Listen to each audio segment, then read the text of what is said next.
Hello नमस्कार दोस्तों, कैसे हैं आप लोग। जैसा कि आप सबको पता है एसएससी जेई का नोटिफिकेशन आ चुका है और आप लोग पूरी तरह से अब तैयार हो चुके हो। यस, ऐसा मैं उम्मीद करता हूं। और बच्चे अभी अभी भी बहुत सारे भटकाव में हैं, इधर उधर भटक रहे हैं, इस चैनल पे उस चैनल पे। लेकिन मैं बता दूं बेटा, अगर आपको एग्जाम में अच्छा करना है ना, तो उसका एक ही सॉल्यूशन है, जो आपको पढ़ना पड़ेगा सही डायरेक्शन में, सही तरह से सिलेबस को देख करके सही दिशा में आपको मेहनत करना पड़ेगा, कंसिस्टेंस रहना पड़ेगा, तभी जाके एग्जाम में अच्छा होगा। अगर आप यही सोचते रह जाओगे सर एग्जाम पैटर्न चेंज हो गया, सर कैसे करेंगे, सर इधर भी टाइम बर्बाद करो उधर टाइम बर्बाद कर रहे हो, तब आपका ना ही प्रीलिम्स निकलेगा और ना ही मेंस निकलेगा। इस बात को ध्यान रखना आप लोग। तो चलिए मैं इस वीडियो में बात करने वाला हूं सिलेबस के बारे में और कंप्लीट डिटेल सिलेबस एनालिसिस बताऊंगा मैं आपको। इलेक्ट्रिकल इंजीनियरिंग का सिलेबस में क्या चेंजेज हुआ है, क्या क्या चीज नया एड ऑन हुआ है और क्या क्या चीज पुराना जो था वही है, सारे पहलू पे मैं वन बाय वन बात करने वाला हूं। तो जैसा कि आप लोगों को मैं रिव्यू करवाऊं, तो आपको पता है एग्जामिनेशन पैटर्न क्या होने वाला है। सर जो ये एग्जाम होता है पता है, सीबीटी 1 पहले होगा, फिर सीबीटी 2 होगा, फिर डॉक्यूमेंट वेरिफिकेशन होगा, ये सब पता है आपको। अगर मैं बात करूं सीबीटी 1 का, तो आपको पता है सेम टू सेम पैटर्न है, केवल जो नेगेटिव मार्किंग है उसमें चेंजेस है थोड़ा सा, 1/4 था 1/3 हो गया। यस, और अगर मैं बात करूं सीबीटी 2 का, तो पहले जो आप मेंस देते थे, रिटेन टेस्ट देते थे, वो आपको सीबीटी 2 देना पड़ेगा आपको। और उसमें टोटल कितना सर, टोटल 100 क्वेश्चन पहले भी होते थे, अब भी होंगे। सॉरी, पहले 100 क्वेश्चन है, पहले 300 मार्क्स का पेपर होता था, लेकिन अब जो है ना 300 मार्क्स का ही होगा, लेकिन अब जो है ना सारे ऑब्जेक्टिव क्वेश्चन होगा। अब यहां पे बच्चे कंफ्यूज है, यहां पे बच्चे इसलिए कंफ्यूज है ना, जो उसको लग रहा है सर इस पेपर में पता नहीं कहां से चीजें पूछा जाएगा। मैं आपको बता दूं, जितना आपने सीबीटी 1 के लिए टेक्निकल सिलेबस पढ़ा है वहीं से क्वेश्चन आएगा यहां पे। अब बात आती है सर सीबीटी 1 का सिलेबस क्या है टेक्निकल का, this is very very important. मैं उसके बारे में बात करने आया हूं और उसके बारे में मैं डिटेल बताऊंगा जो क्या है सिलेबस उसका। बस इसमें क्वेश्चन का लेवल थोड़ा सा अच्छा होगा। अब बच्चों के मन में यह भी डाउट है, सर क्या यहां पे थ्योरेटिकल क्वेश्चन रहेगा या केवल न्यूमेरिकल ही रहेगा। तो ऐसा कहीं पे भी नहीं लिखा गया है जो केवल न्यूमेरिकल आएगा, केवल थ्योरी आएगा, ऐसा कहीं पे नहीं लिखा गया।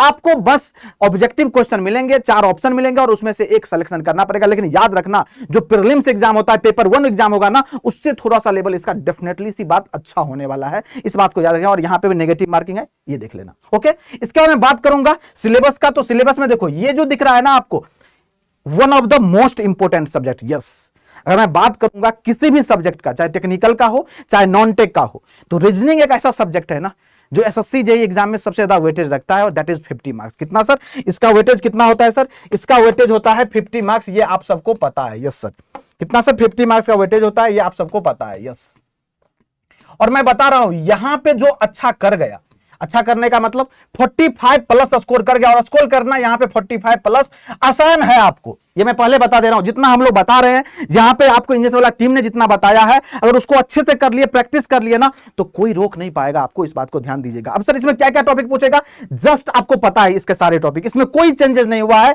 एक भी टॉपिक नहीं ऐड किया गया है, नहीं सब्ट्रैक्ट किया गया है। आपको दिख रहा होगा सारी चीजें। क्या सर, वही एनालॉजी का क्वेश्चन आने वाला है सर, सिमिलरिटी आने वाला है सर, डिफरेंस क्वेश्चन आने वाला है सर, स्पेस विजुअलाइजेशन होने वाला है सर, इसका प्रॉब्लम सॉल्विंग होने वाला है सर, एनालिसिस जजमेंट वाला क्वेश्चन, डिसीजन मेकिंग वाला क्वेश्चन, देख लो ध्यान से, विजुअल मेमोरी सर, इसके बाद डिस्क्रिमिनेशन वाला क्वेश्चन, ऑब्जर्वेशन क्या होता है सर, ब्लड रिलेशन जिसको आप बोलते हो, क्या रिलेशनशिप कॉन्सेप्ट हर एग्जाम में आता है रीजनिंग का, मैक्सिमम एग्जाम में आप लोगों को पूछा जाता है ये सारी चीज। फिर सर अर्थमेटिक रीजनिंग आता है सर, फिर क्या sir, verbal and figure classification वाला जो क्वेश्चन आता है, ये सारा चीज। इसके बाद सर अर्थमेटिक नंबर सीरीज पूछा जाएगा, ईटीसी, ये सारा चीज आपको रहेगा। और इतना ही नहीं, यहां पे जो है ना, याद रखिएगा, यहां पे जो है ना वर्बल भी आता है और नॉन वर्बल भी आता है, और एनालिटिकल जो रीजनिंग होता है, ये भी तीनों पूछा जाता है आपको रीजनिंग में। तो आपको याद रखना है, और इसको जैसे आप पढ़ रहे हो, जैसा आप तैयार कर रहे हो, उसी माइंडसेट से तैयार करना है। डेफिनेटली आप इसमें मैक्सिमम स्कोर करोगे। अगर आपने प्रैक्टिस किया तो हो सकता है 50 में 48 प्लस भी कर लो आप लोग, लेकिन प्रैक्टिस करोगे तभी हो पाएगा। अब बात आती है सर नॉन टेक में और क्या है सर, जीके जीएस में क्या है, ये देखो सेम टू सेम जैसे आपको पहले ही पता था। क्या sir, question will be aimed at testing the candidates general awareness of the environment around the him her and its application to society, जो सामाजिक तौर पे होता है, जितनी भी चीजें, जो जितनी भी एक्टिविटी, उसके बारे में। Question will also be design to test knowledge of current event and of such matters of everyday observation and experience in their scientific aspect as many to be expected of any educational person. Yes, educated person. Yes, आप लोग पता है educated person हो तो आपका जो mindset है, आपका जो एक्सपेक्टेशन है, आप जो सोच पा रहे हो, आप जो देख पा रहे हो, जो सोसाइटी में हो रहा है, डेली जो हो रहा है न्यूज में, उस सारी चीजों को as a student, as educated person कैसे आप देख रहे हो, उस सारी चीजों पे बेस जो है ये भी क्वेश्चन आपसे पूछा जाता है, इस बात को ध्यान रखिएगा। जैसे अभी जो लाइमलाइट में चल रहा है, इंसिडेंस जो अभी रन कर रहा है, अभी जो हाईलाइट में चल रहा है, हो सकता है एग्जाम में वहां से क्वेश्चन आ जाए, इस बात को ध्यान रखिएगा। चाहे वो जो कि क्यों ना हो, अगर ये फेमस हो चुका है ना, तो डेफिनेट सी बात है एसएससी जेईई एग्जाम में उस पर देखने को मिलेगा क्वेश्चन, इस बात को ध्यान रखेंगे आप लोग। तो इस सारी चीजों को अच्छे से ऑब्जर्व करना है, अच्छे से समझना है और याद भी करना है। जब एग्जाम में क्वेश्चन आएगा तो आपको वहां से सही करके भी आना है। ये सारी फिर आपको क्या होता है sir, history part, culture part, geography part, economics वाला part, general polity and scientific research, etc, ये सारा चीज भी आपको आएगा। और ये जो टोटल होता है, यहां से भी आपको 50 मार्क्स के क्वेश्चन आते हैं। मतलब sir non tech total 100 marks, 50 reasoning और 50 यहां से सर जनरल अवेयरनेस। और मैं बता दूं आपको, जिसने इस नॉन टेक पे कमांड कर लिया, दोनों पे रीजनिंग और सर जनरल अवेयरनेस, मैं बता रहा हूं एग्जाम में लीड करोगे बेटा। क्योंकि एसएससी जेईई एग्जाम ऐसा नहीं जो केवल टेक्निकल के साथ खेल खेलोगे और एग्जाम में बहुत एक्सीलेंट कर पाओगे, पॉसिबल नहीं है।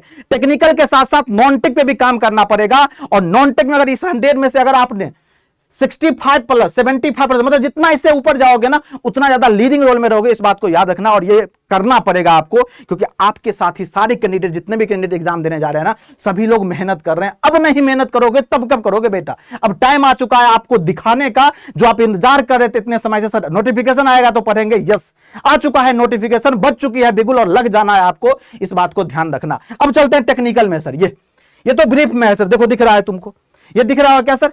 Part B electrical engineering, yes sir दिख रहा है क्या sir? Basic concept, circuit law, magnetic circuit, AC fundamental, measurement and measuring instrument, electrical machine, yes fractional kilowatt motors and single phase induction motors, yes sir synchronous machine, generation, transmission and distribution, estimation and costing, utilization and electrical energy, इसके बाद basic electronics. ये तो brief में है sir. और brief में ये total कितना लिखा गया है, अगर मैं यहां से बात करूं, ये तो टोटल 6 सब्जेक्ट है, ये आपको पता है। टोटल 6 सब्जेक्ट है टेक्निकल का, यस सर। कौन कौन सा sir? Basic electrical, one of the most important subject, इसके बाद मशीन सर, इसके बाद पावर सिस्टम सर, इसके बाद बेसिक इलेक्ट्रॉनिक्स सर, इसके बाद मेजरमेंट सर, और इसके बाद utilization of electrical energy and estimation and costing, दोनों को एक ही सब्जेक्ट मानते हैं। और ये मिला के टोटल आपको 6 सब्जेक्ट टेक्निकल में पढ़ने हैं, जिसका वेटेज 100 मार्क्स होने वाला है, यस। अब मैं बात करता हूं थोड़ा सा डिटेल सिलेबस के बारे में। तो ये देखो, ये जो दिख रहा है ना आपको, पूरा सिलेबस जो दिख रहा है ना, ये है आपका बेसिक इलेक्ट्रिकल इंजीनियरिंग। क्या है सर? ये है आपका बेसिक इलेक्ट्रिकल इंजीनियरिंग। और कोई कितना भी बोल ले बेटा, हो सकता है किसी एग्जाम में कम वेटेज आता हो, लेकिन एसएससी जेईई में अगर मैं बात करूं ना, तो ये एक ऐसा सब्जेक्ट है ना जो अकेला गेम चेंजर होता है। और डायरेक्ट मैं बात कर रहा हूं, डायरेक्ट मतलब डायरेक्ट लगभग 75 प्लस क्वेश्चन पूछे जाते हैं। कितना सर? 75 प्लस क्वेश्चन डायरेक्टली पूछे जाते हैं एसएससी जेईई एग्जामिनेशन में, यस। और ये है सच्चाई। Basic concept, yes sir. Concept of resistance क्या होता है, कैपेसिटेंस, इंडक्टेंस क्या होता है, various factor affecting of them क्या होता है सर, करंट का कॉन्सेप्ट क्या होता है, वोल्टेज क्या होता है, पावर क्या होता है, एनर्जी क्या होता है, एंड देयर यूनिट क्या होता है, इस सारे पे बेस्ड बेसिक फंडामेंटल क्वेश्चन लगभग 7 से 9 नंबर तक देखने को मिलेगा आपको एग्जामिनेशन में। इसके बाद मैं सर्किट लॉ का बात करूं तो किरचॉफ्स लॉ क्या होता है, सिंपल सर्किट सॉल्यूशन, जिसमें करंट वोल्टेज पूछता है सर, यूजिंग नेटवर्क थ्योरम के वजह से। क्या सर? सुपरपोजिशन पे थ्योरी बेस्ड क्वेश्चन था। थेवेनिन थ्योरम क्या होता है, नॉर्टन थ्योरम क्या होता है, रेसिप्रोसिटी थ्योरम क्या होता है, ये सारे जितने भी थ्योरम है ना, उस थ्योरम पे बेस्ड भी क्वेश्चन आपको एग्जाम में आता है। और यहां से भी लगभग 5 से 7 क्वेश्चन एग्जाम में देखने को आपको मिलेगा। इसके बाद बात करें क्या सर? मैग्नेटिक सर्किट का बात करेंगे, यस। ये आपको ये बेसिक इलेक्ट्रिकल का ही पार्ट है और बेसिक इलेक्ट्रिकल में ही आपको बेसिक पोर्शन इसका पढ़ना है। बाकी इसका यूज हर सब्जेक्ट में है, चाहे आप मशीन पढ़ने जाओगे, चाहे आप कहीं सा भी कोई सब्जेक्ट पढ़ोगे ना, तो आपको इसका यूज पड़ेगा, यस। और ये this is the part of basic electrical. देखो कंसेप्ट ऑफ फ्लक्स क्या होता है, एमएमएफ क्या होता है, रिलक्टेंस क्या होता है, different kind of magnetic materials क्या है sir, magnetic calculation for conductors of different configuration क्या है सर, स्ट्रेट, सर्कुलर, सोलेनॉइडल, इस सब के कारण सर। और क्या सर इलेक्ट्रोमैग्नेटिक इंडक्शन क्या होता है, सेल्फ एंड म्यूचुअल इंडक्शन क्या होता है, ये सारा भी बहुत ज्यादा इंपॉर्टेंट है। और यहां से लगभग 8 से 12 नंबर के क्वेश्चन हर बार थोड़ा फ्लक्चुएशन होता है, तो ये मैं रेंज बता रहा हूं, यहां से क्वेश्चन आपको एग्जाम में देखने को मिलेगा। ये तो सर हो गया सर। अब बात करेंगे अगर एसी फंडामेंटल का, यस। तो इंस्टेंटेनियस क्या होता है, पीक क्या होता है, आरएमएस क्या होता है, एवरेज वैल्यू क्या होता है, इसके बाद अल्टरनेटिंग वेव क्या होता है sir, representation of sinusoidal wave form क्या होता है sir, simple series and parallel AC circuit क्या होता है सर, इसमें आरएल सर्किट क्या होता है, इसमें आरएलसी सब, और लास्ट में आरएलसी भी इंपॉर्टेंट होता है सर। रेजोनेंस वाला क्वेश्चन इंपॉर्टेंट होता है। टैंक सर्किट क्या होता है सर, और पॉलीफेज सिस्टम साथ में स्टार एंड डेल्टा कनेक्शन क्या होता है, 3 फेज पावर क्या होता है, DC and sinusoidal response of RL R circuit और सी आरसी सर्किट क्या होता है, आरएल और आरसी दोनों पूछता है एग्जाम में। तो जो जो चीज यहां पे मेंशन है ना, जो जो टॉपिक आपको यहां पे मेंशन है ना, उसको मैं बोलूंगा इस सब्जेक्ट में आपको छोड़ के नहीं जाना है। यस, आपको कम से कम इसके बारे में बेसिक तो जान के ही जाना है, क्योंकि यहां पे कुछ न्यूमेरिकल क्वेश्चन, कुछ डायरेक्टली थ्योरी पे क्वेश्चन, कुछ फॉर्मूला भी पूछ लिया जाता है। अभी भी रिसेंटली पूछा था एनएचपीसी जेई में, रेजोनेंट फ्रीक्वेंसी का डायरेक्टली फॉर्मूला पूछा गया था, केसीएल पे क्वेश्चन था डायरेक्टली, सुपरपोजिशन थ्योरम पे डायरेक्ट क्वेश्चन था सर। तो ये सारा चीज हर एग्जाम में पूछता है, और एसएससी जेई का रिकॉर्ड देखोगे ना, प्रीवियस ईयर क्वेश्चन को उठा के देखोगे ना, तो आपको ये सारा चीज दिख जाएगा। और बहुत हाई फाई नहीं, पेपर 1 में बहुत ही अच्छे बेसिक लेवल के क्वेश्चन पूछे जाते हैं। अब मैं बात करूं आगे सर, तो इसी तरह क्या है सर, देखो मेजरमेंट सब्जेक्ट, यस, इसमें क्या sir, measurement of power, 1 phase क्या होता है, 3 फेज क्या होता है, both active and reactive sir,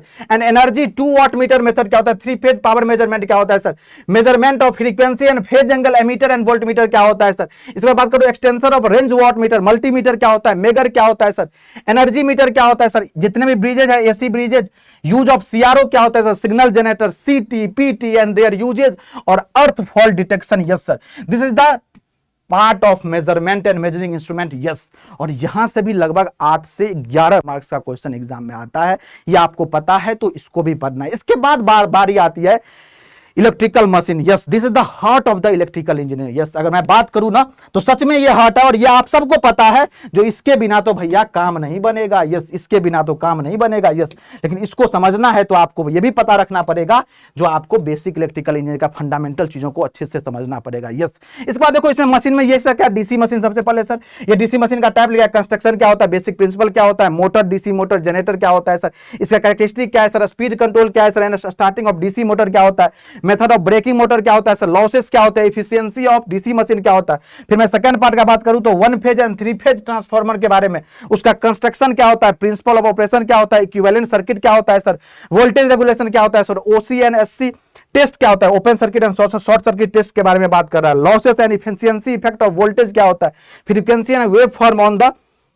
transformer क्या होता है, ये सारी चीजें। और फिर सी पार्ट में अगर बात करूं तो 3 फेज इंडक्शन मोटर के बारे में बात करूं तो इसके बारे में 3 फेज इंडक्शन मोटर क्या होता है सर, रोटेटिंग मैग्नेटिक फील्ड का कॉन्सेप्ट क्या होता है सर, प्रिंसिपल और operation, equivalent circuit, torque speed characteristic क्या होता है, starting and speed control of 3 phase induction motor क्या होता है sir, method of braking effect of voltage and frequency variation on torque speed characteristic क्या होता है सर, और लास्ट में क्या sir, fractional kilowatt motor and single phase induction motor, और इसका कैरेक्टरिस्टिक और इसका एप्लीकेशन पूछता है। और मैं बता रहा हूं ये सारा चीज आपको पता है, ऐसा नहीं मैं पहली बार बता रहा हूं, ये सर ने भी आपको बताया सुरेश सर, और आपको मुझे पता है, आप लोग जैसे सिलेबस पहले से तैयार करते हैं उसी तरह का सिलेबस है सर, इसमें कोई चेंजेस नहीं है। लेकिन जो बच्चे अभी भी पैनिक कर रहे हैं ना, भटक रहे हो ना बेटा, परेशान हो ना, केवल परेशानी है नहीं कुछ, लेकिन परेशान हो, यस, उनको मैं दिखा रहा हूं, ये सारी चीजों को देखिएगा, और सेम टू सेम वही है, बस आपका काम है मेहनत करना, इस सारे चीजों को अच्छे से रिवीजन करना, क्वेश्चन प्रैक्टिस करना, डेफिनेटली आप एग्जाम में बहुत अच्छा करोगे। इसके बाद मैं बात करूं क्या सर, पावर सिस्टम जिसको बोलते हो ना, उसी का दूसरा नाम है generation, transmission and distribution, yes. Different type of power station क्या होता है, लोड फैक्टर क्या होता है, डाइवर्सिटी फैक्टर क्या होता है, डिमांड फैक्टर क्या होता है, कॉस्ट ऑफ जनरेशन क्या होता है sir, interconnection of power station क्या होता है सर, पावर फैक्टर इंप्रूवमेंट क्या होता है sir, various type of tariff क्या होता है सर, टाइप ऑफ फॉल्ट क्या होता है, short circuit current for symmetrical fault क्या होता है, स्विच गियर क्या होता है, रेटिंग ऑफ सर्किट ब्रेकर्स क्या होता है sir, principle of arc extension by oil and air क्या होता है सर, एचआरसी फ्यूज क्या होता है, प्रोटेक्शन अगेंस्ट अर्थ लीकेज क्या होता है सर, ओवर करंट का कॉन्सेप्ट क्या होता है सर, ये बकलोज रिले क्या होता है सर, मर्ज प्लाई सिस्टम क्या होता है, और प्रोटेक्शन ऑफ एंड जनरेटर्स क्या होता है sir, transformer protection of feeders क्या होता है, एंड बस बार्स लाइटिंग, यहां से बहुत अच्छा क्वेश्चन आता है। एडेस्टर क्या होता है sir, various transmission and distribution system के बारे में आपको पढ़ना है। कंपैरिजन ऑफ कंडक्टर मटेरियल्स क्या होता है, efficiency of different system, cable different type of cables क्या होता है sir, cable rating and derating factor क्या होता है, मतलब सेम एज इट इज, मतलब आपको पता है ये पावर सिस्टम, यस। और यहां से भी लगभग 15 से 20 मार्क का क्वेश्चन पूछा जाता है, यस, 15 से 20 मार्क का क्वेश्चन। अगर यहां से भी बात करें तो ये जो मशीन है ना, मशीन से भी लगभग कितना सर, 25 से लेकर 28 नंबर का क्वेश्चन आता है, ये वेरी करता है, इससे कम तो आता नहीं है भाई, पहले बता दे रहा हूं मैं।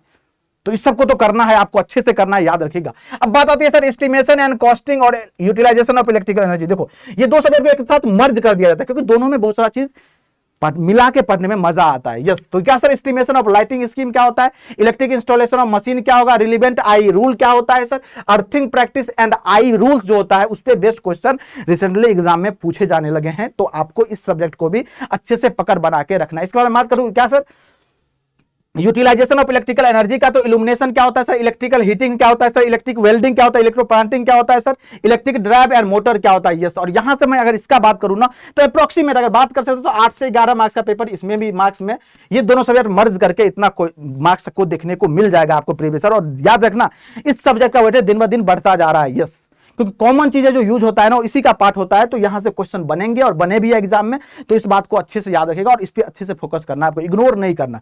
और इसके बाद मैं बात करूं एज अ इलेक्ट्रिकल इंजीनियर, मैं बहुत बार बोल चुका हूं आपको और वंस अगेन मैं इस वीडियो में बोल रहा हूं, अगर आप एक इलेक्ट्रिकल इंजीनियर हो, यस, और अगर इलेक्ट्रॉनिक्स पोर्शन को छोड़ के जा रहे हो तो आपसे बड़ा गुनाह इस दुनिया का कोई इंसान नहीं कर सकता। यस, लेकिन इलेक्ट्रॉनिक्स पे अगर थोड़ा सा ध्यान दे दिए, थोड़ा सा ध्यान मतलब अगर वाईटी पे सेशन हो रहा है, जैसा कि क्रैश कोर्स में हम लोग बात भी किए हैं आपको, जो हम लोग 1 तारीख से क्रैश कोर्स स्टार्ट कर रहे हैं, उसमें भी जितना पढ़ाया जाएगा आपको बेसिक इलेक्ट्रॉनिक्स और मैं ही पढ़ाऊंगा, अगर उतना भी कर लिए ना तो मैं गारंटी के साथ बोल सकता हूं एग्जाम में आपका 95% क्वेश्चन करेक्ट करके आओगे। Yes, this is very important. अभी रिसेंटली एनएचपीसी जे का पेपर आया था, बच्चे का रिस्पॉन्स आया सर 11 क्वेश्चन पूछा गया था, 11 में से 10 प्लस क्वेश्चन मैक्सिमम बच्चों करके आए थे। एक क्वेश्चन में थोड़ा सा ट्रैप किया था लैंग्वेज में और बच्चे परेशान हुए, बहुत सारे बच्चे ने उसको भी सही किया लेकिन बहुत सारे बच्चे उसमें पैनिक किए हैं। उसमें भी मैं जब पढ़ाऊंगा अब तो उसमें ध्यान दूंगा आपको, जो लैंग्वेज में कैसे कैसे ट्रैप करता है, इसको कैसे कैसे ट्रैप करके पूछा जाता है। यस, बाकी जिस बच्चे ने उसको देखा था अच्छे से, हिंदी इंग्लिश में थोड़ा सा लैंग्वेज को पढ़ा था तो आराम से उसमें अच्छा करके आया है। ओके, और इसमें ज्यादा डिटेलिंग नहीं करनी है आपको। क्या सर, देखो working of various electronic devices के बारे में पढ़ना है, इसके बाद सर पीएन जंक्शन डायोड के बारे में पढ़ना है सर, ट्रांजिस्टर के बारे में एनपीएन ट्रांजिस्टर और पीएनपी टाइप क्या होता है सर, इसके बाद क्या sir BJT and JFET simple circuit using these devices क्या होता है। बस सिंपल सिंपल चीज है आपको, मतलब मैं बता रहा हूं अगर 20 से 25 आवर्स इस पे स्पेंड कर दिए ना तो 10 से 12 नंबर एग्जाम में आराम से लेके आ जाओगे आप। और थोड़ा सा चेंज भी आपको लगेगा क्योंकि आप जस्ट कोर्स सब्जेक्ट पढ़ते हो तो लगता है सर थोड़ा सा तो चीजें एक ही चीज करते करते थोड़ा सा लगता है सर अब क्या कर रहे हैं, तो एक चेंज जो होता है ना, और चेंज के साथ साथ आप नया चीज अब सीखते हो ना, this is very important for you. Yes, और एग्जाम में पूछे जाने वाले सबसे मतलब आसान पोर्शन मैं बोल सकता हूं आपको, वहां से स्कोर करना बिल्कुल आसान होगा आपको। तो इस बात को, इस सारी चीजों को, ये जो 6 सब्जेक्ट मैं बताया हूं, चाहे बेसिक इलेक्ट्रॉनिक्स हो, estimation costing utilization electrical energy हो, चाहे पावर सिस्टम हो, चाहे मशीन हो, चाहे मेजरमेंट हो, चाहे बेसिक इलेक्ट्रिकल हो, इसको अच्छे से करना और सिलेबस सेम ही है, कुछ चेंजेस नहीं है, इस बात को याद रखिएगा। बाकी अगर किसी भी तरह का डाउट हो रहा, आप पैनिक कर रहे हो, आपको मन में बहुत कुछ ख्याल आ रहा है सर ऐसा वैसा सीबीटी 2 को लेकर के, तो एक बात मैं फिर से बोल देना चाहूंगा बेटा, अगर आपको इतना ही चिंता है ना सीबीटी 2 का, तो मैं बोलूंगा, मेरा सजेशन मान लो, पहले सीबीटी 1 पे फोकस कर लो, अच्छे से फोकस कर लो। सीबीटी 1 का अगर तैयारी आपको लगता है हो गया है सर, मैं सीबीटी 1 को 4 दूंगा सर, मेरे अंदर कॉन्फिडेंस है, जाकर टेस्ट लगाओ, पता चल जाएगा तुम्हारी कॉन्फिडेंस क्या है सर। और अगर अच्छा कर रहे हो तो ऐसे ही कंसिस्टेंट रहना, डेफिनेटली अच्छा करोगे एग्जाम में भी। और अगर सीबीटी 2 में किस लेवल का क्वेश्चन है तो आपको ईएससी का क्वेश्चन उठाकर देख लेना है, यूपीपीएससी एई का क्वेश्चन उठाकर देख लेना है, और गेट का 1 मार्क्स का क्वेश्चन उठाकर देख लेना है। सेम उसी टाइप का क्वेश्चन आपको सीबीटी 2 में देखने को मिलने वाला है, इस बात को याद रखें। बाकी किसी भी तरह का दिक्कत हो, प्रॉब्लम हो तो आप कनेक्ट कीजिएगा कृष्णा सर पीडब्ल्यू टेलीग्राम पे आपको, और वहां पे आपको जो भी डाउट है बिल्कुल पूछ सकते हैं। मिलते हैं नेक्स्ट सेशन में इसी तरह के सेशन को लेकर के, ऐसे ही पढ़ते रहिए, एंजॉय करते रहिए, सीखते रहिए। Keep watching, thank you so much.